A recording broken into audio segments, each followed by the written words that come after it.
Today, Beechwood stands behind its quiet gates as if it has nothing left to prove, a private mansion owned by one of the wealthiest individuals of our time. From the outside, it appears serene, even reserved, but the calm facade hides a history shaped by ambition, reinvention, and the rise and fall of families who once defined entire eras.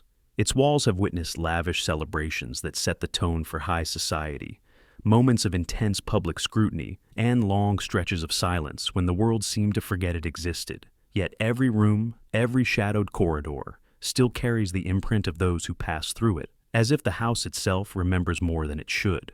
For more than a century and a half, Beechwood has stood at the intersection of power and spectacle. It served as the stage for the legendary social gatherings that determined who belonged to New York's highest circles and who remained outside.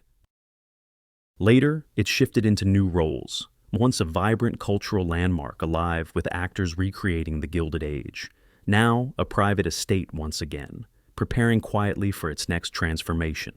Even in its stillness, the mansion feels charged with untold stories, almost as if the past is pressing against the windows, waiting to be acknowledged. What makes Beechwood's journey even more remarkable is the fact that the mansion nearly vanished before its story truly began. Long before it became associated with the Astors or modern collectors, the estate went through an abrupt trial that erased its first incarnation. The version seen today, with its elegant lines and sweeping views of the ocean, exists only because the original house was forced into a rebirth far sooner than anyone expected. This early challenge shaped everything that followed, giving the estate a resilience that would define its entire existence. To understand how Beechwood evolved into one of the most iconic homes in Newport, we need to step back to those fragile beginnings, when a wealthy merchant set out to create his ideal retreat by the sea, unaware that the house he imagined would face its first test, almost immediately after being built. Daniel Parish entered the story of Beechwood at a moment when Newport was just beginning to transform from a quiet coastal retreat into the summer refuge of America's wealthiest families. Parish himself was already a man of considerable means.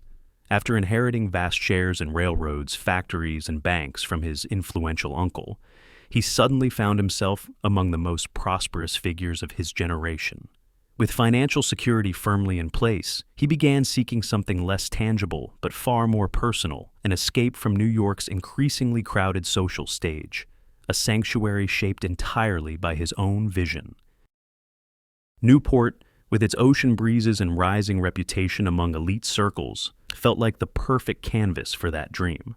Parish approached the project not as a simple vacation home, but as the creation of a marine villa, a residence that would merge comfort with grandeur and sit harmoniously above the waterfront. To bring this idea to life, he turned to two of the most respected creative minds of the era, architect Calvert Vaux and landscape designer Andrew Jackson Downing. The two were pioneers of picturesque design, known for blending architecture and nature in a way that felt organic yet undeniably elegant. With them involved, the project promised not just beauty, but innovation, a retreat that would represent the height of mid-19th century taste. The collaboration between Parish, Vaux, and Downing gave the project an energy that must have felt almost unstoppable. Plans were drawn with precision, the layout balanced symmetry with scenic prospects, and early sketches of the villa captured a certain lightness, a home meant to invite the landscape inside rather than shut it out. Parish imagined long afternoons spent looking out across the Atlantic, the garden pathways winding down toward the cliffs, and the interior filled with warm daylight filtering through tall windows. This was more than a home. It was an announcement that he had arrived among the new American elite, not through inherited titles or old-world lineage, but through ambition and vision. Yet, just as construction began to gain momentum, the project was struck by an unexpected misfortune that would cast a subtle shadow over Beechwood for generations. Andrew Jackson Downing, whose ideas shaped much of America's early architectural character, never made it to Newport to see the building site. During his journey to New York, he was involved in a tragic steamboat accident that cut short one of the most promising careers of the era. The loss shook everyone connected to him, but for Beechwood, it left a deeper symbolic mark. Before a single season had passed, the house had already experienced its first major upheaval, its first curse, as later generations would whisper. With Downing gone, the responsibility fell entirely onto Calvert Vaux, who continued the project with determination, honoring the original vision while adapting it where necessary. But the atmosphere around the construction had changed. What had started as a creative collaboration became a reminder of how abruptly plans can shift, how even the grandest homes are not immune to unforeseen forces. Parish pushed forward, eager to see his marine villa completed, yet the absence of one of its creators lingered over the site like an unanswered question. Despite this early disruption, the construction continued, and the villa slowly began rising above the cliffs. But the road ahead would prove far from smooth, and Beechwood's real trials had only just begun. The villa that Daniel Parish built stood as a proud new landmark on the Newport coastline, a testament to the combined vision of its creator and architect. For a brief stretch of time, it fulfilled exactly what Parish had hoped for, a tranquil escape where he could step away from the noise of New York and sink into a slower, more contemplative rhythm. The rooms filled with sunlight, the veranda open toward the sea breeze, and the gardens, shaped according to Downing's early principles and Vaux's steady hand, framed the property with a sense of natural harmony. Visitors who came to stay with Parish spoke of the serenity the house offered, as if it had been built not just on land but directly on a quiet moment in time. But Beechwood's first life would prove devastatingly brief.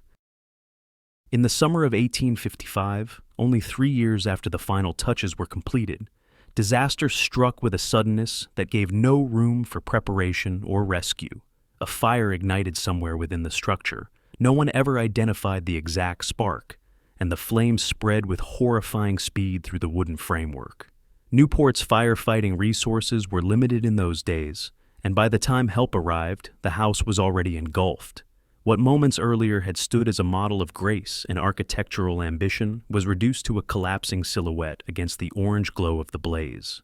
For Parish, the destruction must have felt like a shock that reached far deeper than the loss of a building. The villa had carried the imprint of his aspirations, his wealth, and his attempt to carve out a place in a world that valued grand gestures. Now, all of that lay in ashes. The gardens were scorched, the veranda charred, and the rooms where he had once entertained friends turned into nothing more than fragmented walls leaning at odd angles. Beechwood, which had been envisioned as a long-lasting retreat for future generations, barely survived long enough to collect 3 full years of memories. In the aftermath, Parish faced a decision that would determine whether the estate's story ended there or continued in a new form. Many might have walked away, choosing to let the catastrophe close the chapter permanently. But Parish was not ready to surrender his vision so easily. Instead of accepting the loss as a final blow, he approached it as a challenge to rebuild, stronger, more durable, and more fitting for the dramatic site on the edge of the Atlantic. The idea of a second Beechwood began forming almost immediately, fueled not just by determination, but by a desire to reclaim what had been taken prematurely. This resolve marked a significant turning point in the house's journey. The original villa had burned too young, leaving behind only rumors of what it might have become. But Parish's decision to start again ensured that the estate would rise once more, this time with a different energy, a revised design, and a renewed sense of purpose. And so, out of the rubble of the first Beechwood emerged the foundation for a successor, one that would eventually grow far beyond anything Parish initially imagined and become the centerpiece of one of the most influential families in American history. With the ashes cleared and Vaux ready to reinterpret the plans, a new chapter for Beechwood began taking shape. The decision to rebuild Beechwood did not simply revive a lost structure. It marked the beginning of an entirely new architectural identity. Calvert Vaux, now working without his former partner and friend Andrew Jackson Downing, approached the project with a mindset shaped equally by loyalty to their shared ideas and by the practical desire to create something stronger, safer, and more visually commanding than the original villa. Whereas the first Beechwood had embraced a lighter, picturesque charm, the second would present itself with a more defined confidence, an Italianate composition grounded firmly in brick, accented with brownstone, and positioned even closer to the ocean to take fuller advantage of Newport's dramatic scenery. Vaux adapted the earlier concepts, but expanded them in scale and ambition. The new Beechwood grew outward and upward, reaching a substantial 39 rooms spread across roughly 16,400 square feet. It was no longer simply a retreat. It was a statement of architectural endurance. The brick construction offered durability the first home had lacked, while tall, arched windows captured the shifting moods of the Atlantic. A low-pitched slate roof emphasized the villa's horizontal reach, and the structure settled into the landscape as if determined to prove that nothing, not disaster, not misfortune, could keep it from standing. Inside, the rooms unfolded with careful rhythm. Grand spaces intended for gatherings alternated with quieter corners designed for reflection, creating a home that could accommodate both lively company and solitary contemplation. The sunlight that Parish had cherished in the earlier villa now streamed through windows framed by heavier masonry, filtered through the softened colors of Vaux's interior arrangements. Every room felt intentional, as if the reconstruction had given the house a deeper awareness of its purpose. The setting itself enhanced the redesigned Beechwood. Placed even closer to the shore than its predecessor, the estate embraced the ocean as part of its identity. On calm days, the water reflected a blue so clear it seemed almost theatrical. On stormy evenings, waves crashed against the cliffs with the kind of energy that reminded visitors how fragile even the grandest architecture could be. The house became a balancing act between elegance and exposure, reinforced enough to withstand nature, yet open enough to remain connected to it. For Daniel Parish, the completion of this second Beechwood must have felt like a vindication. He had taken a loss that could have persuaded him to retreat, and instead used it to build something more substantial than his first dream. The villa became his sanctuary once again, a place where he spent his summers surrounded by the calm rhythms of the shoreline and the satisfaction of knowing he had not allowed misfortune to define the estate's destiny. Guests continued to visit, conversations unfolded in its long corridors, and the house settled into a comfortable routine as the years passed. Yet even the most carefully designed homes cannot escape the realities of time. Parish enjoyed his recreated estate for the remainder of his life, shaping its early character and giving it purpose, until his own chapter quietly came to an end in 1880. With his passing, Beechwood lost not only its first true patron, but also the guiding presence that had sustained it through its earliest challenges. The villa, now standing firm against the ocean, was ready for its next transformation, one that would forever link it to one of the most powerful families in American history. After Daniel Parish's life came to a quiet close, Beechwood found itself at an unexpected crossroads. The grand villa that had risen twice, first in idealism, then in resilience, suddenly stood without a guiding hand. The rooms that had once echoed with conversation, soft music, and the rhythm of summer visits now fell into a stillness that felt heavier with each passing month. Servants tended to the essentials, the gardens continued to grow, and the ocean kept its steady beat against the cliffs, but the heart of the house was missing. Without Parish, the villa existed in a kind of suspended animation, waiting for a purpose that had not yet revealed itself. Homes of Beechwood's scale rarely remain in limbo for long. Newport was evolving rapidly in the final decades of the 19th century, shifting from a picturesque getaway to a playground of America's most influential elites. Wealthy industrialists, financiers, and families of old lineage flocked to the coast, each seeking to outshine the others with larger, grander, and more elaborate summer residences. While some built new estates from the ground up, others searched for existing homes with enough potential to be transformed into showpieces worthy of their name. In this competitive environment, a house like Beechwood, with its rich architectural pedigree and commanding ocean view, was destined to attract attention. Still, the villa waited longer than one might expect. Prospective buyers appeared, lingered, and moved on, perhaps sensing that the house was awaiting someone who could match its character. The silence of its hallways became almost anticipatory, as if the estate understood that the next chapter would determine whether it remained a charming but secondary presence in Newport or became something far more iconic. The atmosphere around the property shifted subtly. Even in its emptiness, Beechwood seemed poised for reinvention. That turning point arrived when the Astors, one of the most powerful, wealthy, and socially influential families in America, began searching for a summer residence of their own. William Backhouse Astor Jr. and his wife, Caroline Schermerhorn Astor, already held unmatched status in New York. Mrs. Astor was the reigning figure of high society, the ultimate arbiter of who belonged among the nation's most elite. Her approval alone could elevate a family's standing, and her dismissal could lock someone out of the social sphere entirely. But even she required a stage grand enough to host the select guests she considered worthy of her circle. Beechwood offered the perfect canvas. Its Italianate structure was refined but not ostentatious. Its size was impressive yet adaptable, and its location on Bellevue Avenue placed it among the very estates that would soon define the Gilded Age. When the Astors first stepped onto the property in 1881, they immediately recognized its potential, not just as a summer home, but as a symbol. Here was a place that could be transformed into the centerpiece of the social world Mrs. Astor commanded, a space where her elusive 400 could gather and reaffirm their shared place at the pinnacle of American society. With that realization, the estate's dormant halls finally stirred again. The purchase was completed, and Beechwood passed into the hands of a family whose name would forever reshape its destiny. From this moment forward, the house would no longer simply be a coastal villa. It would become a stage for power, influence, and an entirely new form of cultural performance. And so, with the Astors' arrival, Beechwood's next transformation began.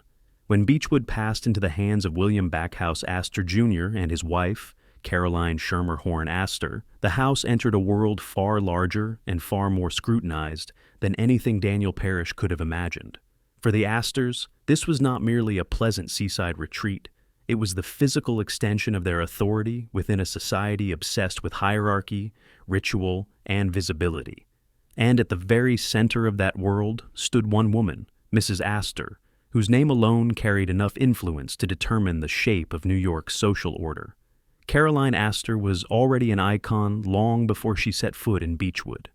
Her gatherings in New York were the most significant events of the season, where invitations were coveted, and appearances had the ability to make or break an entire family's aspirations. Her presence defined the standards of elegance, etiquette, and exclusivity. To be acknowledged by her meant acceptance into a circle that considered itself the elite of the elite. Yet even she needed a base of operations during the newly fashionable Newport summers, a place that could match the scale of her reputation and support the demands of her role as the guardian of high society. When the Astors first walked through Beechwood's doors, Mrs. Astor immediately recognized its potential, not for what it was, but for what it could become. The house had the right bones, a balanced structure, an ocean-facing layout, a calm dignity that could be elevated into something grander. But in its current state, the villa was too modest to host the gatherings she envisioned. It lacked the commanding spaces needed for orchestras, seating arrangements, parades of gowns and jewels, and the subtle choreography that she used to direct her social empire. It was clear that while Beechwood was well built, it was not yet a stage worthy of its new mistress. Her understanding of luxury was not rooted in extravagance for its own sake. It was rooted in symbolism. Every doorway, every chandelier, every corner of a room needed to send a message about refinement and status. Beechwood had charm and architectural credibility, but it did not yet have the power to impress the right people, those carefully curated individuals Mrs. Astor deemed suitable for her exclusive circle of 400. To bring the house to its full potential, she would have to reshape it completely. Mrs. Astor approached Beechwood with the same precision she applied to her social decisions. She saw not just a residence, but an instrument of influence, a place where invitations would become currency and appearances would become declarations. The rooms needed to flow in a way that encouraged conversation, observation, and spectacle. The proportions needed to feel generous, yet controlled. The house had to stand as an unmistakable marker of cultural authority, the summer counterpart to her winter stronghold in New York. William Astor, though quieter and less publicly involved than his wife, understood her vision and supported it. Together, they began laying the foundation for a transformation that would elevate Beechwood far beyond its origins. To achieve this, they called upon the era's most celebrated architect of the American elite, Richard Morris Hunt. His arrival would mark the beginning of a renovation so extensive that it would reshape the house's identity entirely, turning it into a landmark of the Gilded Age and positioning it at the center of the social world Mrs. Astor controlled. And with Hunt's first sketches, the metamorphosis of Beechwood truly began. When Richard Morris Hunt arrived at Beechwood, the house stood at a pivotal moment in its life, solid in structure, noble in proportion, but far from worthy of the social empire Mrs. Astor intended to build around it. Hunt, already a legendary figure whose portfolio shaped the architectural identity of America's wealthiest families, saw immediately that Beechwood carried the potential to become something extraordinary. Yet he also understood that transforming it into the epicenter of Gilded Age society would require not just adjustments, but a full reinvention. What followed was one of the most ambitious residential reconstructions Newport had ever witnessed, a project that would redefine Beechwood's appearance, energy, and cultural role for decades to come. Hunt approached the renovation not as a simple expansion, but as the creation of a social machine, an architectural instrument designed specifically to orchestrate and elevate the rituals of the elite. His first task was to design a dining room capable of accommodating the scale of Mrs. Astor's vision. What emerged was a vast, carefully proportioned space able to seat 200 guests, a room that could shift from intimate candlelit dinners to full-scale banquets with effortless elegance. The ceilings were raised to amplify acoustics and grandeur. The walls were adorned with rich paneling and decorative elements chosen not for ostentation, but for the subtle message they communicated about taste and authority. Every detail was considered: the rhythm of chair placement, the way servers could move through the room without disrupting conversation, the manner in which candlelight reflected off polished surfaces to create an atmosphere of controlled brilliance. But the true heart of Hunt's transformation, the space that would forever link Beechwood to the mythology of the Gilded Age, was the mirrored ballroom. This was no ordinary entertainment hall. It was a masterpiece of theatrical design, a space where light, movement, and reflection combined to create a near-cinematic experience. Floor-to-ceiling mirrors multiplied every gesture, every shimmering gown, every glint of jewelry, creating the illusion of a room without boundaries. The polished parquet floors became a stage for swirling dances, while the gilded moldings and ornate chandeliers cast a warm glow over each gathering. It was here that the famous 400 would later assemble, turning the ballroom into the most exclusive arena of the social season. The effect of the room was so powerful that some visitors described it as stepping into a dream, an environment that magnified elegance and concealed imperfections, creating a perfect backdrop for displaying status. Hunt continued to expand the house outward as well as inward. He designed a graceful loggia that wrapped around the ballroom and opened onto views of the ocean, blurring the line between interior luxury and the natural drama of Newport's coastline.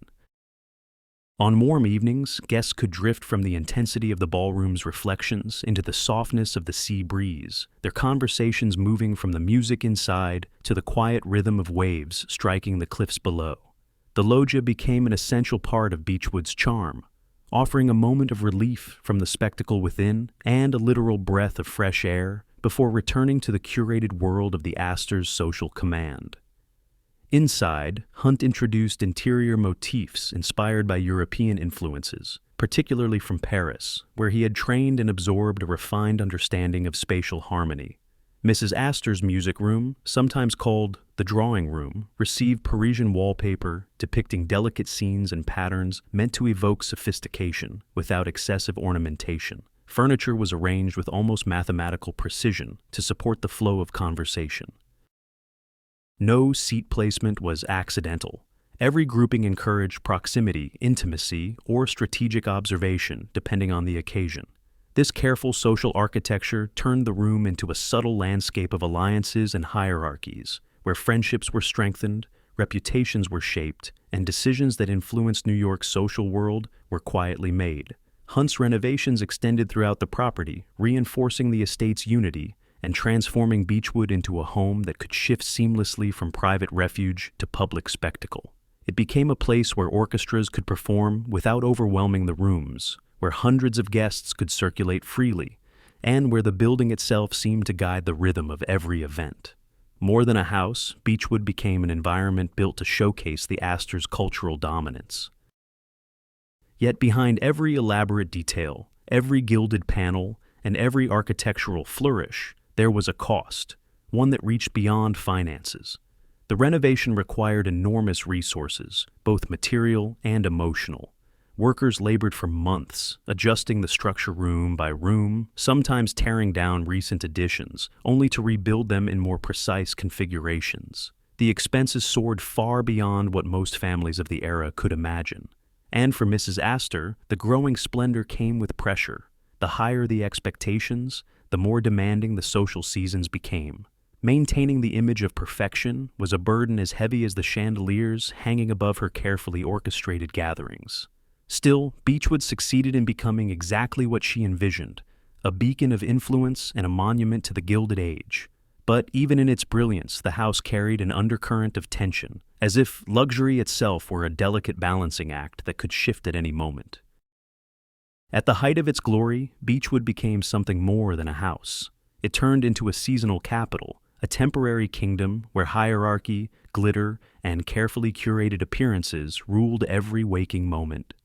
For 8 intense weeks each summer, from late June through August, the mansion shifted from serene coastal villa to the beating heart of the Gilded Age's most exclusive world.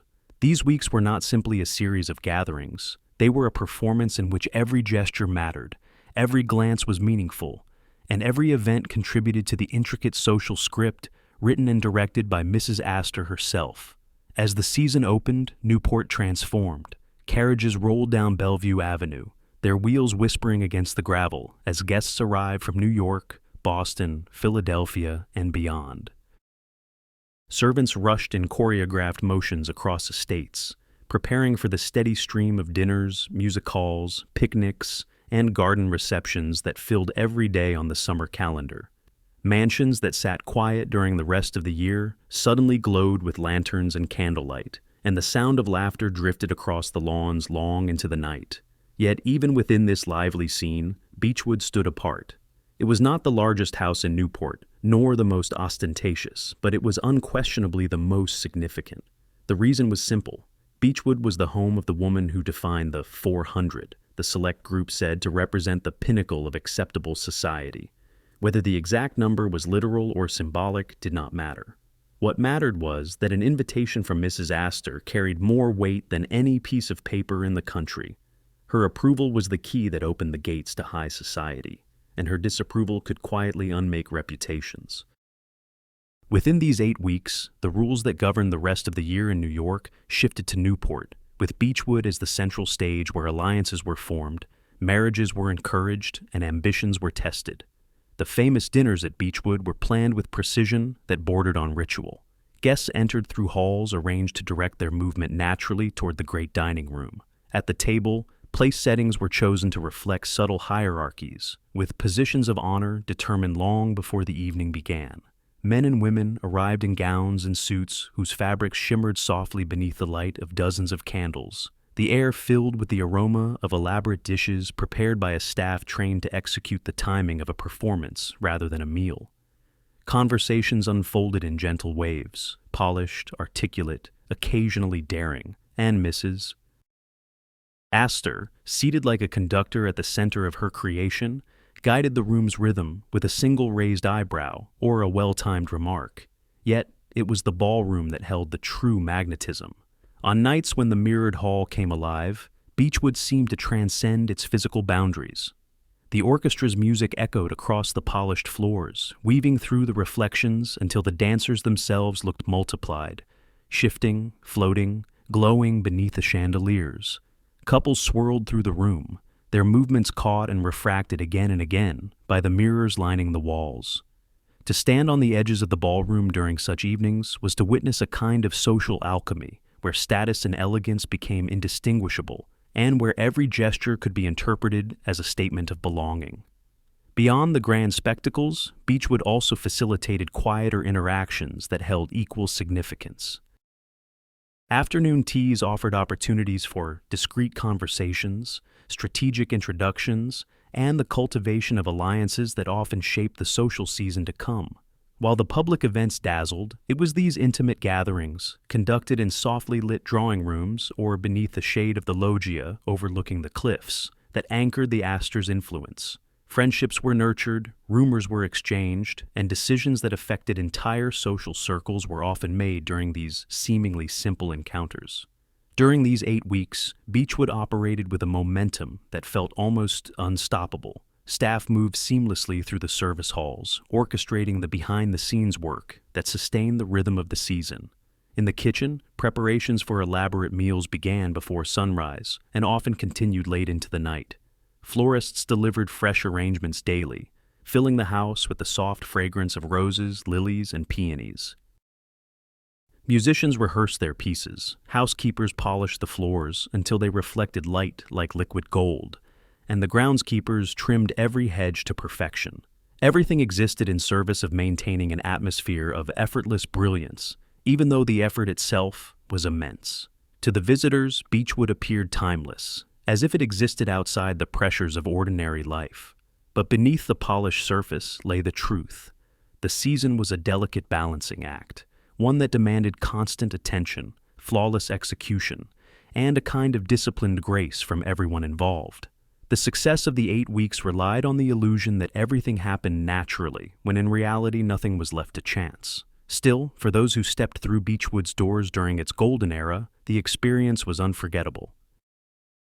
They were part of a world where elegance reigned, where reputation was currency, and where the mansion itself seemed to hum with the energy of hundreds of expectations, ambitions, and quietly held dreams. For a brief time each summer, Beechwood became more than a home. It became a world unto itself, a symbol of the glittering heights of the Gilded Age. But no golden age lasts forever, and the brilliance of Beechwood, captivating as it was, would soon encounter a turn no celebration could soften. As the Gilded Age marched toward its later years, the atmosphere around Beechwood began to shift in ways that were subtle at first, almost imperceptible to guests who continued to arrive for dinners and dances. Yet something in the house itself seemed to sense the approaching change. The rooms that once overflowed with the certainty and brilliance of Mrs. Astor's rule now held moments of stillness, as if the mansion were aware that the woman who had shaped its identity was nearing the end of her era. For decades, she had been the figure around which Newport's social world turned, the matriarch who defined and enforced the boundaries of elegance. But even the strongest personalities eventually step away from the stage. Mrs. Astor's departure from public life was gradual, marked by a long period of retreat from the responsibilities she had carried effortlessly for so many years. Guests who once relied on her presence to guide the rhythm of conversation found themselves adjusting to quieter gatherings. The famous dinners became less frequent. The ballroom, though still magnificent, no longer reflected the same intensity of social electricity. Her absence created a vacuum, a space where uncertainty began to settle. For the first time since the Astors had purchased Beechwood, the future of the mansion and its role within Newport felt less defined. When her chapter finally closed, it marked a turning point for the estate. There was no dramatic announcement, no grand farewell. Instead, Beechwood entered a period of reflection, as if the house were absorbing the end of an era it had helped shape. Servants moved through its halls with a different rhythm, quieter and more deliberate. Guests who arrived during this transition sensed that they were walking through a place that had lost its guiding star, a home adjusting to the absence of the woman whose presence had determined everything from the placement of a chair to the very invitation list that determined one's social fate. With the matriarch's passing from her role, the estate naturally transitioned to her son, John Jacob Astor IV, a man known not only for his wealth, but for his forward-thinking interests in technology, innovation, and travel. His relationship with Beechwood was different from his mother's. Where she had viewed the mansion as a battleground for social influence, he saw it as a comfortable retreat, an elegant residence that harmonized with his lifestyle, but did not demand the elaborate performances his mother orchestrated. Under John Jacob's stewardship, Beechwood entered a new phase. The house, still grand and dignified, no longer carried the weight of hosting the 400. Instead, it became a more personal sanctuary, free from the constant scrutiny of the social calendar. Yet, even as he settled into this role, the estate's walls seemed to hold the memory of countless gatherings, ready to adapt to whatever the future required. There was a sense of anticipation in the air, as if Beechwood were waiting to see what direction its new master would take. John Jacob brought with him an energy unlike that of his mother, a blend of curiosity and independence that hinted at significant changes to come. He did not intend to maintain Beechwood exactly as it had been during the height of the Gilded Age. The house had the potential for reinvention, and events soon unfolding in his own life would lead him to reshape the villa in ways that once again altered its identity. Even as the mansion adjusted to his presence, the shadows of transition lingered. Newport itself was changing, society was evolving, and the Astor family, long at the pinnacle of influence, was approaching a new and unpredictable chapter. Beechwood, poised between past brilliance and future uncertainty, prepared quietly for the transformations that were about to arrive. When John Jacob Astor IV stepped into the role of Beechwood's new master, society expected him to maintain the steady, carefully managed dignity that had long defined his family. For a while, he did exactly that. He hosted with moderation, traveled frequently, and kept the Newport residence as a refined yet peaceful retreat. But the quiet stability that had settled over the estate would soon be shaken by a personal decision that sent ripples through every drawing room from Fifth Avenue to Bellevue Avenue. It was a choice that not only challenged the expectations placed upon him, but stirred a level of public fascination and controversy that few families of the era could withstand without consequence. The catalyst for this upheaval was his meeting with Madeleine Force, a young woman of remarkable beauty, poise, and modern spirit. At just 18, she stood on the edge of adulthood, admired for her composure and grace far beyond her years. She came from a well-respected family, one whose fortune and social standing ensured that her name was not unknown among the upper circles. Yet even with her polished background, her age alone made the situation volatile. John Jacob, already a prominent figure in his 40s, with an adult son, represented an entirely different phase of life. Their connection, sincere though it was, defied the rigid expectations of the era. When word spread that the pair intended to marry, the reaction was immediate and intense. Newspapers, always eager for stories involving the Astor name, published columns filled with speculation. Social commentators debated the propriety of the match. Private conversations in parlors and clubs grew sharp with judgment. Some expressed surprise, others expressed disapproval. A few could not resist injecting a note of scandal. The age difference, more than 20 years, became the centerpiece of every discussion. Guests whispered that Madeleine was younger than her future husband's own son. The fact, repeatedly printed and repeated again in conversation, became a symbol of the perceived imbalance between them. Despite the murmurs, the wedding was inevitable. John Jacob and Madeleine decided not to hide from society's gaze, but to stand within it.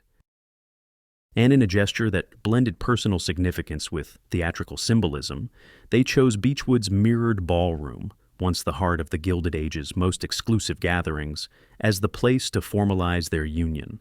For decades, that room had reflected the light of chandeliers and the swirling movement of dancers. Now it reflected something entirely different, a moment that captured national attention, a marriage that marked a turning point for both the Astor family and the estate itself. On the day of the ceremony, the ballroom seemed transformed. The mirrors that had captured the elegance of countless seasons now offered a softened, almost dreamlike version of the event. Guests stood among the gold accents and polished floors, observing a scene that felt at once intimate and monumental. Madeleine, surrounded by murmurs and curious glances, carried herself with steady confidence, a quiet reassurance that she belonged in the moment, despite the storm of public opinion beyond the walls. John Jacob, aware of the scrutiny surrounding him, appeared both protective and resolute, a man choosing his own path even when it diverged from the expectations of his lineage. Yet even within the beauty of the ceremony, a faint tension remained. No grand celebration could fully quiet the commentary that circled beyond the ballroom. While close friends offered support, wider society remained divided. Some viewed the marriage as a romantic assertion of personal freedom. Others interpreted it as a misstep that tarnished the dignified legacy built by his mother. The Astor name, once unshakable in its authority, found itself thrust into conversations colored by curiosity, critique, and sensationalism. Still, the newlyweds moved forward, determined to shape their future on their own terms. For a time, Beechwood became a place of warmth for them, a retreat where the pressures of social opinion softened and where they could experience the beginnings of their life together without constant interruption. The house, which had witnessed so many carefully orchestrated social rites, now observed something more vulnerable and personal, a marriage founded in genuine affection but shadowed by the scrutiny of an entire nation. What neither of them could anticipate, however, was how abruptly the path ahead would change. The union that had already stirred the public would soon be pulled into a far greater event, one that would forever transform the legacy of the Astor family and etch the next chapter of Beechwood's story in unforgettable terms. The early months of John Jacob and Madeleine's marriage carried a sense of anticipation, as if their union might soon transition from public controversy to a quieter, more personal chapter. Yet the world around them was changing quickly. New technologies, new expectations, and new global tensions were reshaping society, and John Jacob, ever curious, ever drawn to innovation, felt compelled to witness these changes firsthand. When news spread of a magnificent new ocean liner embarking on its maiden voyage across the Atlantic, he decided to secure passage. It was not unusual for a man of his interests. He had always embraced modern engineering, and this ship represented a triumph of design and ambition. What surprised many was that he chose to travel with his young, expectant wife. The RMS Titanic promised splendor on a scale unmatched by any vessel before it. The couple boarded with the relaxed confidence of those accustomed to luxury, accompanied by staff who ensured that their journey would be comfortable. For Madeleine, the trip offered a brief retreat before the arrival of her child. For John Jacob, it was an opportunity to experience the height of technological progress. Neither could have imagined that the voyage would soon define their lives in ways that transcended the boundaries of society, wealth, or human planning. When the disaster occurred in the icy North Atlantic, the news spread with a speed and intensity rarely seen before. Newspapers rushed to print details, telegrams flooded cities with updates, and families across America held their breath, waiting for word of loved ones. As information emerged, a narrative began to form about the calm, steady presence of John Jacob during those desperate hours. Witnesses later spoke of how he assisted others and encouraged a sense of order amid panic. When it became clear that lifeboats were limited, he is said to have guided his young wife to safety, ensuring she was placed among the passengers allowed to leave the ship.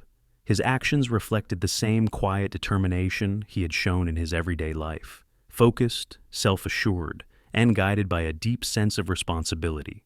Madeleine, stunned and shaken, survived the ordeal and was brought to safety. She carried within her not only the memory of the journey, but also the child she and John Jacob had awaited with hope. In the months that followed, her world became a blur of condolences, attention, and emotional complexity. She returned to American shores carrying both the weight of loss and the fragile promise of new life. And when her son was born, John Jacob Astor VI, affectionately known as Jakey, the public watched the unfolding story with a mixture of sorrow, compassion, and fascination. Newport, and Beechwood in particular, offered her a refuge during this transition. The mansion, once vibrant with the pulse of the Gilded Age, now became a place of quiet recovery and reflection. For Madeleine, Beechwood represented stability, a familiar environment where she could protect her child from the curious eyes of a world eager for every detail of the Astor family's next steps. The halls that had once echoed with music and laughter now absorbed softer sounds, the measured footsteps of staff, the murmurs of visitors offering support, and the gentle sounds of a newborn discovering the world. In time, she sought to reshape Beechwood to accommodate her new life as a mother. The sprawling third floor was transformed into an expansive dressing space, a sanctuary filled with her clothing, accessories, and personal treasures. It became a space that reflected both who she had been and the woman she was becoming, a young widow navigating a world that expected strength, composure, and grace even as she faced profound emotional challenges. Here, surrounded by the architecture that had witnessed her marriage, she found a sense of continuity, something stable to hold on to as she adjusted to her new reality. Jakey grew within the protection of Beechwood's walls, surrounded by the sea air his father once loved and the legacy his family had shaped over generations. The mansion, accustomed to hosting grand celebrations, now embraced the quieter rhythm of early childhood, the sound of small footsteps, the presence of toys carried down hallways that had once displayed gowns and polished shoes. Staff who had served during the height of Mrs. Astor's reign now found themselves assisting in a very different role, supporting a young mother and her son as they rebuilt their lives. Even so, the house carried an undercurrent of transition. Beechwood had lost one of its most influential figures, and though Madeleine filled the rooms with warmth for a time, everyone sensed that the estate's trajectory was shifting once again. Newport's social climate was changing, new families were rising to prominence, and the Astor legacy itself was evolving with each passing year. Eventually, the estate would pass from Madeleine's hands, continuing its long journey through new owners and new identities. But the chapter marked by the voyage of the Titanic and the arrival of Jakey would remain one of the most defining in Beechwood's history, a moment when the grandeur of the past collided with the uncertainty of the future, and the house once again adapted, resilient as ever, to the shifting tides of life. After the upheaval surrounding John Jacob Astor IV's final voyage and Madeleine's quiet return to Beechwood, the estate entered a period defined less by spectacle and more by transition. The house that had once served as the heartbeat of Gilded Age society now found itself adjusting to a world whose rhythms were rapidly changing. Newport itself was no longer the untouched haven of aristocratic summers. New fortunes were rising, old families were reevaluating their priorities, and the Astors, once the undisputed rulers of both Fifth Avenue and Bellevue Avenue, were gradually stepping away from the traditions that had shaped their legacy. For a time, Beechwood continued to serve as a residence for the Astor family, but its role had softened. Without Mrs. Astor's strict social calendar or John Jacob's modern ambitions, the house carried a gentler energy. Rooms that once dictated the pace of the season grew quieter. The mirrored ballroom no longer hosted the swirling gowns of the 400, and the grand dining hall, built to impress a nation, was used more sparingly. It was as though the mansion itself sensed the closing of a chapter and waited patiently for the next force strong enough to breathe new life into its walls. This transitional period also saw one of the most visually striking changes in Beechwood's long history. Under the ownership of John Jacob Astor IV, the house underwent a notable alteration to its exterior. The warm brick and brownstone accents that had characterized Calvert Vaux's reconstruction were covered with a layer of white stucco, dramatically changing the estate's presence on Bellevue Avenue. The new facade gave the house a brighter, more uniform appearance, lending it a sun-washed Mediterranean flair that contrasted with the darker, more textured look of its earlier form. The decision reflected shifting tastes and a desire to modernize, aligning Beechwood with architectural trends influenced by European coastal villas. Yet beneath the fresh facade lingered the memories of its earlier incarnations, Parish's hopeful first villa, Vaux's resilient reconstruction, and Hunt's dazzling additions. The white stucco did not erase these layers. Instead, it added another chapter, reminding anyone who visited that Beechwood was a living structure shaped by each generation that passed through its halls. Meanwhile, Madeleine's own trajectory gradually diverged from Newport. Her life moved forward, shaped by new relationships, responsibilities, and the demands of raising Jakey. Though Beechwood remained a meaningful place, it no longer served as the center of her world. As the years unfolded and the Astor family's priorities shifted, the great mansion was eventually transferred into the hands of other relatives, and later, out of the family entirely. With Vincent Astor overseeing much of the family's estate after his father's passing, decisions were made that reflected practicality more than sentiment. Newport's significance was waning for many of the old families, and maintaining such vast mansions proved increasingly burdensome. Once the Astors stepped away, Beechwood embarked on a long journey through private ownerships. The estate changed hands multiple times over the following decades, each new caretaker inheriting both the house's grandeur and its complexities. Some owners cherished its history, while others saw it as a prestigious address in need of updates. Yet, regardless of their personal roles, none held the same symbolic influence the Astors had wielded. Without the constant presence of society's ruling class, Beechwood entered a quieter existence, still impressive, still beautiful, but no longer the gravitational center of a social universe. The rooms that had once dictated fashion trends and sealed social alliances now absorbed simpler sounds. The footsteps of families adapting the mansion for private life, the hum of quieter gatherings, the echoes of renovation work as each owner left their mark. Though these changes were often practical rather than ceremonial, they contributed to a sense that Beechwood was evolving, slowly shedding the rigid structures of its Gilded Age identity and preparing for a future defined by reinvention. By the time the house left Astor hands entirely, it had lived through nearly half a century of change: architectural updates, shifting occupants, new expectations, and the slow fading of its once unshakable prominence. Yet, the estate endured.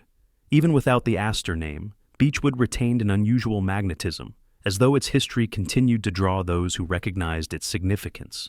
And as the Astors stepped aside, the mansion began a new phase, a wandering journey through owners who would restore it, reinterpret it, and eventually return it to public fascination. Its next chapters would be marked by reinvention on a scale the original builders could never have foreseen, setting the stage for Beechwood's transformation from a private legend into a living, theatrical reminder of the Gilded Age itself. In the decades that followed the Astor family's departure, Beechwood entered one of the most complex and least understood chapters of its long life.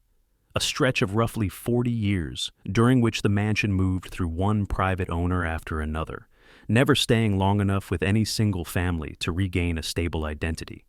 It was a strange period for a house that had once stood at the center of national attention. The estate that had defined elegance, power, and cultural authority now found itself navigating a quieter existence, drifting between caretakers, each of whom inherited a fragment of its legacy, but rarely the full responsibility of maintaining its former grandeur. During these years, Beechwood existed almost like a sleeping giant. From the outside, it retained its imposing structure and architectural beauty, but inside, the atmosphere shifted depending on who held the keys. Some owners saw the mansion as a trophy property, a place whose name alone signaled prestige. They hosted private gatherings, invested in modest renovations, and enjoyed the novelty of living within walls that had once echoed with orchestras and diplomatic whispers. Yet their involvement often remained surface level. The estate's historical significance was acknowledged but not fully engaged, its rooms admired but not deeply understood. Other owners approached Beechwood more practically. For them, it represented valuable real estate in a desirable location rather than a cultural artifact. They saw its size as both an asset and a challenge. Maintaining a 39-room villa with historical features, aging infrastructure, and intricate architectural details required constant investment. Some attempted partial restorations, others focused simply on upkeep. But the mansion's needs were vast, and not every owner possessed the resources or the emotional attachment necessary to tend to it fully. These transitions left subtle marks throughout the estate. Paintings were removed, furniture rearranged or replaced, and the traces of earlier lifestyles faded into the background. Some rooms were left unused for long stretches, gathering dust and soft drafts from the Atlantic air. Parts of the house that once thrummed with social energy grew quiet, their echoes becoming softer and more fragile with time. The mirrored ballroom, once the symbol of Mrs. Astor's reign, reflected only the silhouettes of private residents or the occasional caretaker walking through to inspect the floors. The long dining hall, built to accommodate 200 guests, saw fewer grand meals and more everyday dinners served at the far end of a table designed for gatherings far larger than the families who now live there. Outside, the grounds shifted as well. Gardens that had once been maintained by teams of gardeners became simpler, sometimes overgrown, sometimes clipped back to something easier to manage. The loggia overlooking the ocean continued to offer its breathtaking views, but without the swirling silk gowns and polished shoes that had once moved across its surface, it seemed to settle into a quieter rhythm, more connected to the waves than to society. And yet, even during these decades of drifting ownership, Beechwood never lost its pull. People who knew Newport's history understood what the house represented. Stories circulated about its former glory, its legendary gatherings, its connections to the Astors. Visitors who passed by its gates sometimes paused, sensing that the mansion held more than it revealed. There was something magnetic about Beechwood, an aura that persisted even when its rooms were dimly lit and its halls sparsely used. It was as if the house, though subdued, was waiting for someone capable of reawakening it. By the late 20th century, the cultural landscape of Newport was changing once again. Tourists flocked to the city not to participate in social rituals, but to explore its architectural heritage, seeking glimpses into the lives of the families who had shaped America's Gilded Age. The Preservation Society restored neighboring mansions, opening them as museums and carefully curated time capsules. The interest in historical estates surged, and with it grew the possibility that Beechwood, too, could be returned to the public eye. It was at this moment of renewed cultural curiosity that Paul M. Madden entered the mansion's story. A filmmaker and visionary with a passion for bringing history to life, Madden saw in Beechwood not just an old house, but a sleeping legend, a place whose story deserved to be told, not through signs and plaques, but through immersive experience. Where others had seen challenges, he saw potential. Where earlier owners saw burden, he saw opportunity. And, most importantly, where the public saw only closed gates, Madden imagined a way to open them. Beechwood, after decades of drifting through private hands, was finally about to reawaken, and this time, it would do so not as a private sanctuary, but as a living stage where the world could once again step inside its story. When Paul M. Madden first stepped through Beechwood's doors in the early 1980s, he did not see a fading relic or a burden of upkeep. He saw a stage, one of the most extraordinary stages in American architectural history, waiting for its next act. Fresh from the National Film and Television School in the United Kingdom, and armed with a cinematic imagination, Madden recognized immediately that Beechwood possessed something rare, the ability not just to display history, but to perform it. Where most saw quiet hallways and dormant rooms, he saw characters, scenes, and stories suspended in time, ready to be awakened. Under his ownership, Beechwood underwent a transformation unlike anything in its past. After decades of silence and private habitation, the estate returned to public life, not as a traditional museum filled with velvet ropes and explanatory plaques, but as a fully immersive living history experience. Madden envisioned the house as a portal back to 1891, and he committed to recreating that world so vividly that visitors would feel as if they had stepped directly into the heart of the Gilded Age. To make this vision a reality, he partnered with the University of Rhode Island's History and Drama departments, bringing together scholars, actors, and designers to breathe life back into the estate. What emerged became known as the Beechwood Theater Company, an ensemble of 20 costume performers who inhabited the roles of the Astor household. They did not merely guide guests through the mansion, they lived in it, adopting the gestures, language, and etiquette of Victorian life.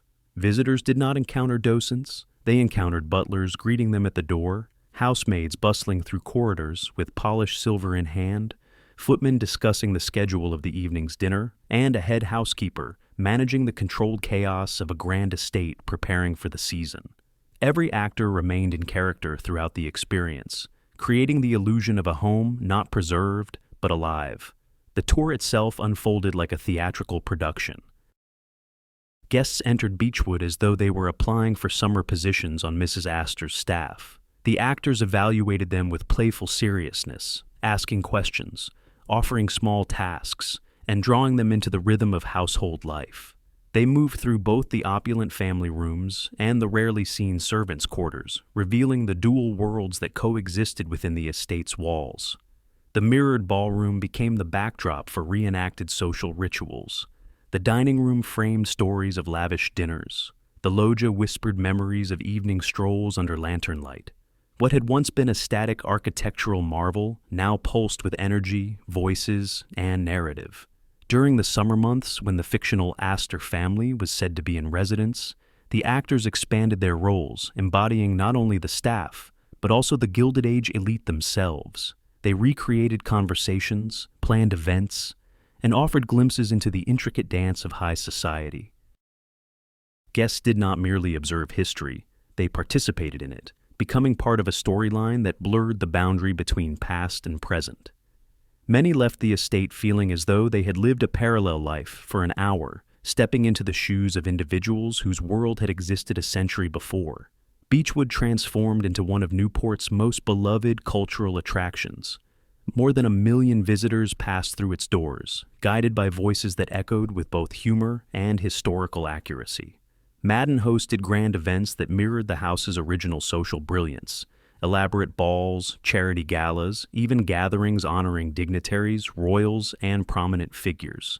These events rekindled Beechwood's tradition as a social centerpiece, but now, instead of serving a narrow circle of elite families, the mansion welcomed the public into its gilded past.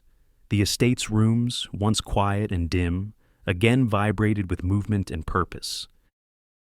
Children laughed as they learned how Victorian servants carried trays. Adults marveled at the complexities of managing such a household. Actors moved through scenes with precision, blending education with entertainment. For nearly 3 decades, Beechwood existed in this reanimated state, not a museum frozen in time, but a living work of art that invited visitors to imagine themselves inside the Gilded Age. Yet even this remarkable renaissance was not the mansion's final form. Behind the scenes, time was shifting once more. Newport's preservation movement continued to evolve. Private collectors grew increasingly interested in historical estates, and new visions for Beechwood's future began to emerge. The theatrical era, as vibrant and beloved as it was, represented only one chapter in the house's long journey. Beechwood had been reborn many times before, and it was about to do so again, on a scale that few could have predicted, guided by a new owner whose ambitions would transform the estate once more. When Larry Ellison first visited Newport in the late 2000s, he was not searching for a summer residence or a historic showpiece. He arrived for an entirely different reason, training with his America's Cup sailing team, and yet the city's architectural landscape, lined with the ghosts of America's grandest fortunes, inevitably pulled him in. Among the great mansions scattered along the coastline, one estate stood out not because it was the largest or the most ostentatious, but because it carried a history thick with reinvention. Beechwood. By the time Ellison's attention settled on the property, it had already lived many lives. Parish's seaside dream, the Astor's social throne, and Paul Madden's theatrical masterpiece.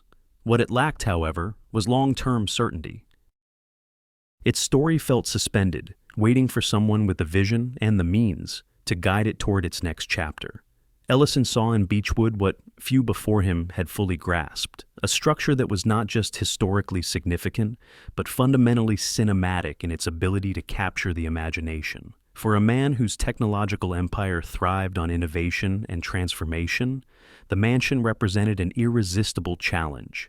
It was a place with enough architectural and cultural depth to justify an ambitious project, one capable of blending preservation, storytelling, and artistic display.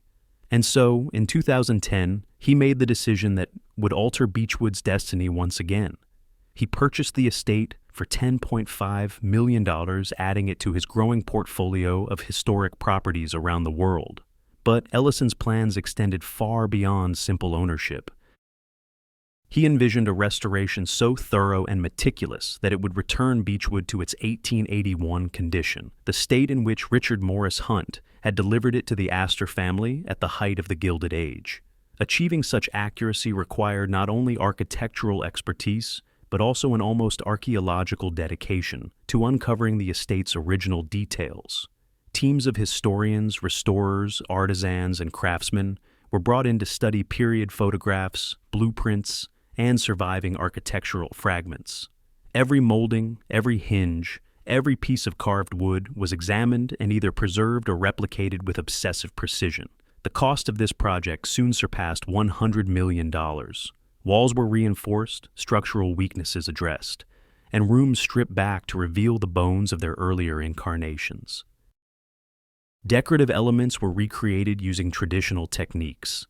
Chandeliers were repaired or fabricated according to 19th century specifications. Plasterwork was restored by hand.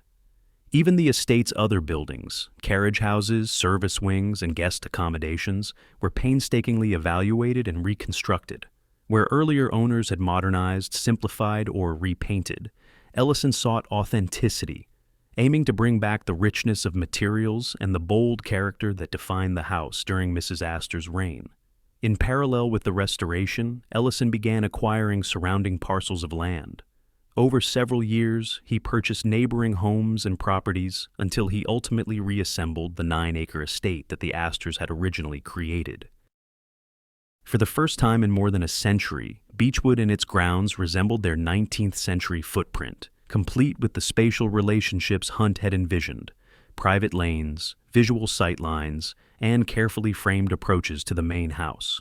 This reconstruction was not just architectural, it was narrative, restoring the context that allowed Beechwood to function as the centerpiece of a world long vanished. All of this effort served a larger purpose. Ellison intended to reopen Beechwood as an art museum, a space dedicated to his collection of 18th and 19th century works. The plan aligned naturally with the estate's reputation.